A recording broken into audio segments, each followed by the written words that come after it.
به نام خداوند بخشنده مهربان. السلام علیکم دوستان برادران، امیدوارم که شما نوابسته به این وبا و این حادثه هایی که روزهای آخر بالای ما آمده است صحت سلامت هستید و در پناه خدا هستید. امروز من میخواستم در اطراف همین وبا گپ زنم، همین ویروس، و در اطراف دجال، و میخواستم فکر خود را نسبت به این چیزها بیان کنم، چون که به فکر من این دو چیز یعنی وبا و دجال اینها با یکدیگر علاقه زیج دارند. وبا، چرا این وبا پیدا شد و برای چی پیدا شد؟ به فکر من که این را خوجه های بین المللی، یعنی که آن قوه هایی که تمام دنیا را اداره میکنند، ما اگر شما یا مثال ما در همین تحصیلگاه مثال اگر تحصیل کرده باشه در انستیتوت یا در کالج، در آنجاها هست پلیتیکای درونی و هست پلیتیکای بیرونی. یعنی که پلیتیکای درونی این پلیتیکای یک مملکت، یک دولت نسبت به خلق خودش و اکونومیک خودش و رشد خودی همین مملکت. پلیتیکای بیرونی این پلیتیکای همین مملکت، همین دولت نسبت به دیگر دولت ها. انا همین دو نمودی یعنی پلیتیکا رو به شما می آموزند. اما افسوس که پلیتیکای بین المللی هست، یعنی که پلیتیکای جهانی، این پلیتیکا رو بر ما نمی آموزند. و اگر کوتاه کرده گویم، این معنی آن ندارد که پلیتیکای جهانی وجود ندارد، یعنی که پلیتیکای آن کمپانی ها که نسبت به تمام دنیا برده می شود. و با این فکر ما رو میدونه چی تکان داده، یعنی که مجبور میکند که با همین فکر چشم نپوشیم. آن حالتی که مثلا در خیتای همه در هاک شده، مگزین هاک شده، کارخانه هاک شده، همه مثل پیشتره حیات و فعالیت دارند.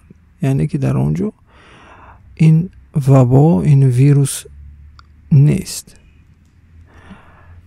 شما برای خود سوال دادگید برای چی؟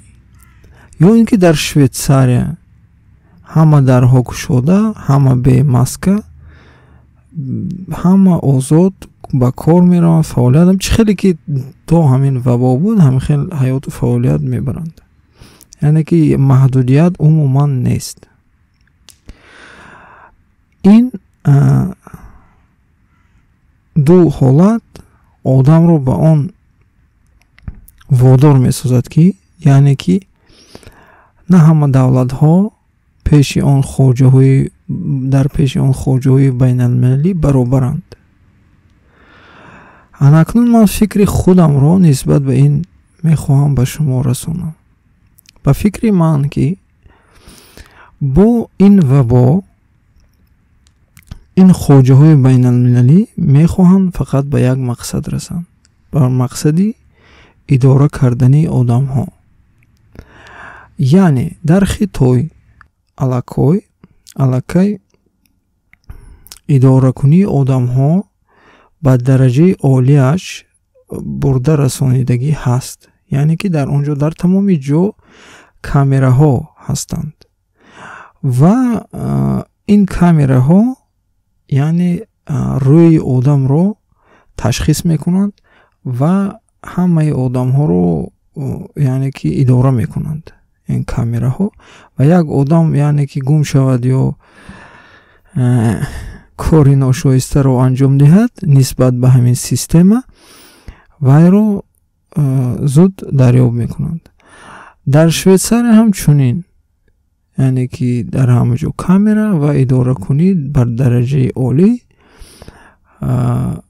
رسانیده شدگی است. برای همین در آنجا این ماسک پوشی و این وبای و این کارها علاقه نیست، برای آنکه در آنجا آدم ها رو زیری تحت نظارت در آوردگی اند.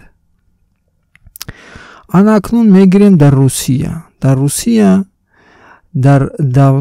در شهرهای کلان این کار رو یعنی که جاری کرده ایستادند. چگونه؟ با واسطه استانوفکه های ایستگاه های یعنی умные остановки میگویند، استانوفکه های دانا. در اونجا وای فای هست، یعنی تمام اینفرماسیا، کارت، تابلو هست، اینترنت هست، وای فای هست و از همه چیزی اساسی کامera هست. انا همین کامera یعنی که کامرایی که روی انسان رو تشخیص میکند و آدم رو میشناسد. سرازپознаванием лица. در هر یک استانوفکه ها 3 تا کامera هست و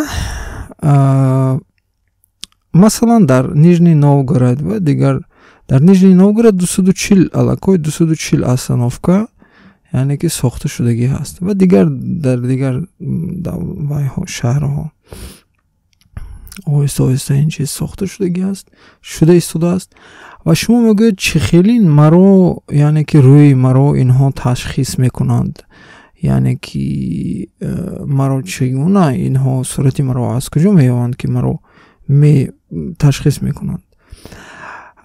من به شما میگویم چگونه شما با یعنی که پول میگیرید و پولتون رو میخواید در بانک مونید یا اینکه شما کارگری دولت هستید، پول شما با کارت میآید و چون به نزد بانکمات که رفتید شما، بانکمات هر یک بانکماتی حاضر زمانه کامera دارد و این کامera شما رو صورت میگیرد و علاقه کی بودن شما در این بازه پیدا می شود.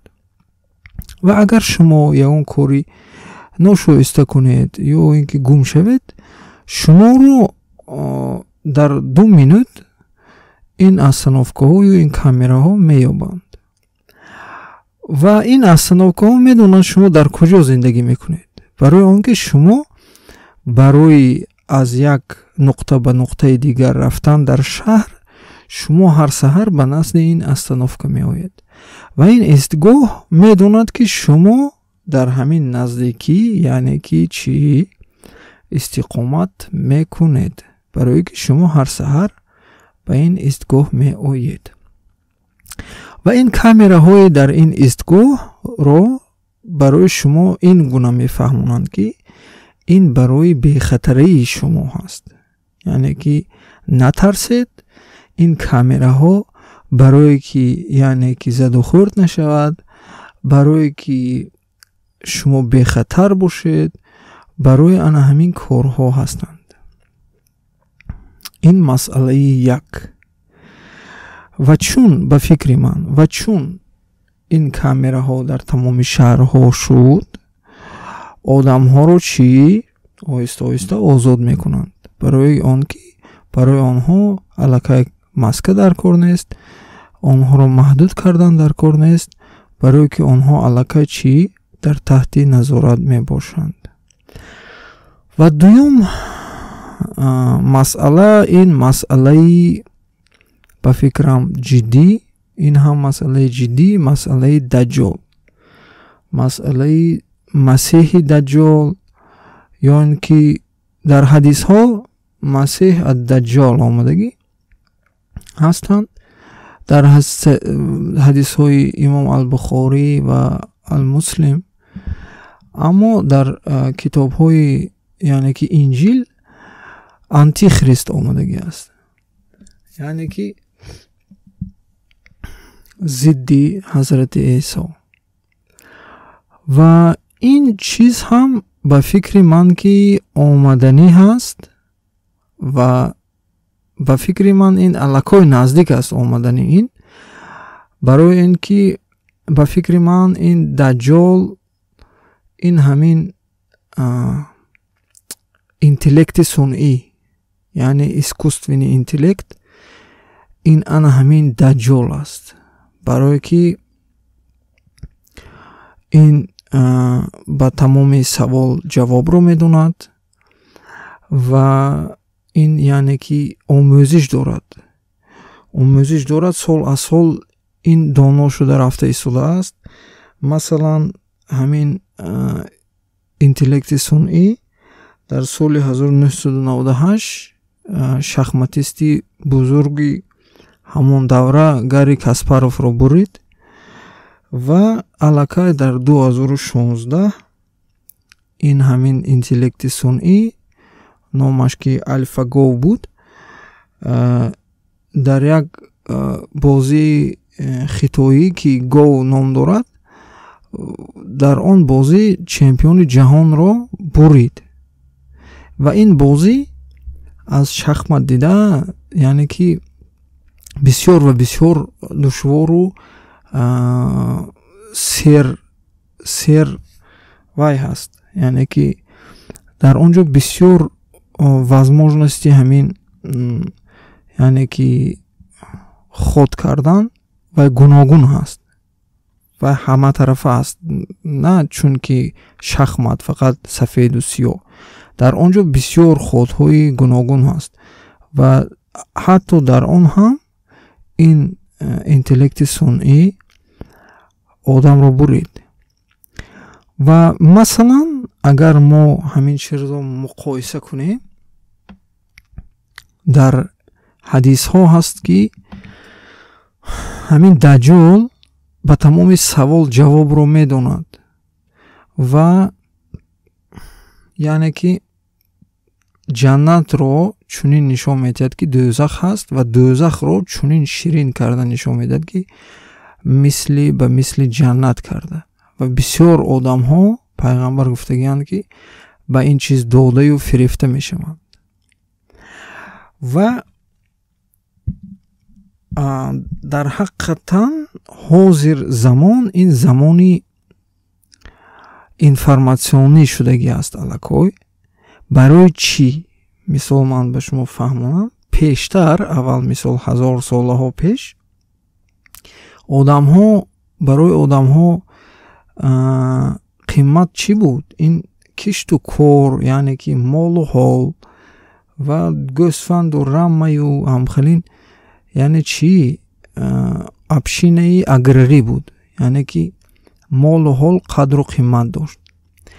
بعد از که آدم ترقی کردن گرفت یعنی که اپوخ حاضره خودمو اپوخ یعنی استحصالی شد. برای ما این استحصال چیزای استحصال کردن завод و فابریکا یعنی پول این قیمتی نوی خود رو پیدا کرد، یعنی که چیزای استحصال شونده یعنی چی میگویند کپیتال، طلا، تنگه، پول این چیزها قیمت خود رو پیدا کرد و از گاو و گوسفند ما با یعنی که مال و ملک با تور گذاشتیم، یعنی که با چیزهای استحصال شونده گذاشتیم و این ترقیات هم حاضر ما علاقه گذشتگی هستیم و ما با تکنولوژی علاقه اینترنتی در آمده ایستاده ایم و ما مثل پیشتره مال و حال، пул, ин чиз қимати оянда қимат яъне ки ин чизҳо қиматашро гум намекунад, яъне ки тилло дар оянда ҳам қадрнок мешаваду, не ки аз ҳама қимати аз ҳама чизи қимат дар оянда ин информатсия мешавад. яъне ки мо ба эраи информатсионӣ даромада истодаем ва информатсия ин чизи аз ҳама қиматтарин мешавад ва он шахс ва он группае ки дар дасти онҳо ҳамон информатсия ҳаст, ана ҳамонҳо дигар одамҳоро истифода мебаранд ва идора мекунанд. ва ин информатсия, ана ҳамин информатсия дар дасти ана ҳамин даҷҷол мешавад, яъне ки искусственӣ интеллекти сунъӣ. барои чӣ? барои он ки вай тамоми моро идора мекунад. чӣ гуна? дар ҳадисҳо омадагӣ аст ки даҷҷол якто чашм дорад ва ба фикри ман ана ҳамин чашм, якто чашм, ин ана ҳамин камера ҳаст. ин ана ҳамин камера, ин якто чашми ана ҳамин даҷҷол ҳаст.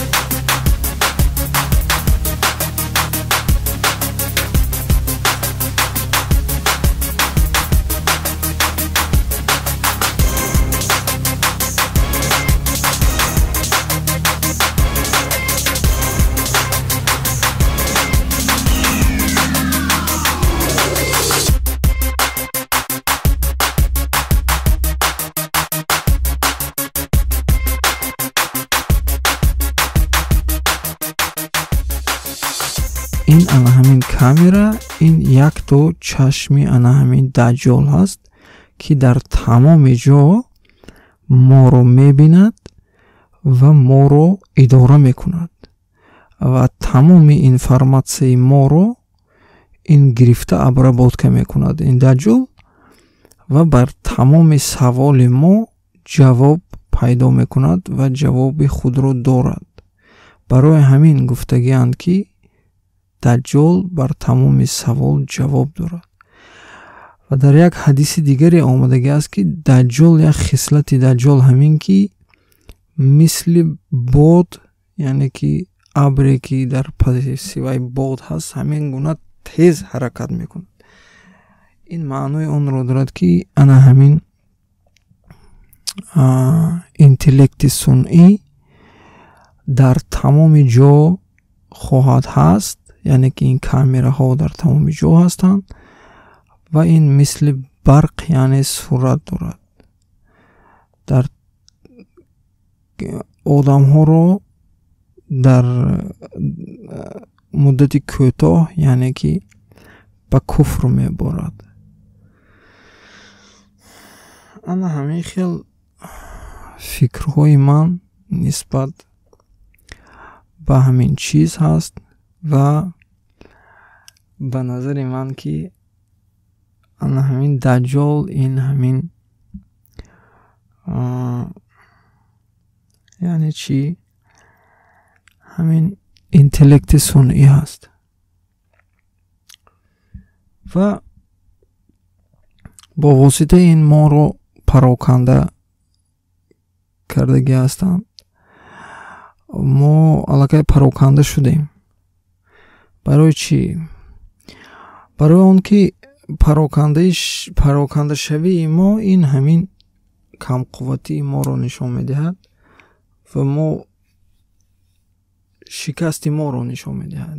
яъне ки мо агар пароканда бошем, шикастани мо осон ҳаст. чӣ гуна ки як падаре вақте ки аз ҳаёт мегузашт, як чандто писар дошт ва гуфт ки бар як писараш фармуд ки як хӯша навдаҳои дарахтро биёрад ва ин хӯшаро ки писараш овард ба писаронаш дод, ҳамин хӯшро гуфт ки ҳар якти шумо гиред ва шикастанӣ шавед. ва ҳамаашон яъне ки хостанд ин хӯшаро шикананд, натавонистанд. баъд ин падар гирифт як дона ин хӯшаро гирифту мондагиашро як сӯй монду, ҳамин як дона чӯбчаро ба писаронаш дод ва ҳар яктаи онҳо ин чӯбчаро яъне шикастанд. ва падараш гуфт ки ана ҳамин гуна агар шумо танҳо шаведу ҳар яки шумо аз паи кори худ шавад, шуморо анами хел мешикананд, яъне ки шумо танҳо ҳастед. ва агар шумо якҷоя бошеду мисли ҳамин хӯша бошед, шуморо наметавонанд шикаста. ва моро бо ин маскаҳо байни мо 1.5 метр растоянӣ карданд ки мо ҷудо шавем, дар масҷидҳо пайдо нашавем, аз якдигар дур бошем, яъне ки бародарии якдигарро ҳис накунем ва ҳар яктаи мо аз паи ризқи рӯзии худ ва аз паи шиками худ, аз паи нафси худ шавем. моро пароканда карданд ва ана ҳамин гуна моро мешикананд вақте ки мо пароканда ҳастем. ва ин корҳо ҳама барои истифода бурдани мо ҳаст. ва ба фикрам агар мо ҳамин чизро ҳис накунему нафаҳмем, вой бар ҳоли мо, афсӯс ба нестӣ меравем. ва агар лекин мо фаҳмем ки ин корҳо барои чӣ шуда истодааст ва ин ҳама маскапӯшию ин ҳама масхарабозӣ барои он ҳаст ки яъне моро ба як ҳолате оварда расонанд ки мо розӣ шавем ки дини худро барои пул, барои яъне як бурда нон фурӯшем. аммо мусулмони ҳақиқӣ набояд ки имони худашро фурӯшад. мусулмон бояд то охир мусалмон бошад ва виҷдони худро, дили худро, нафси худро, яъне рӯҳи худро барои нафс шуда нафурӯшад. ва як рӯз агар мусулмон бошад, он беҳтар аст аз 1000 рӯзе ки вай имони худро фурӯшаду ба мисли ҳайвон зиндагӣ кунад. ва дар охир гуфтанӣ ҳастам ки мо набояд рӯйафзода шавем. тамоми чиз бо амри худовандӣ ҳаст ва мо бояд ки яъне ки фикри худро истифода барем, ба атрофи худ назар кунем ки чӣ ҳодисаҳо рӯй дода истодааст.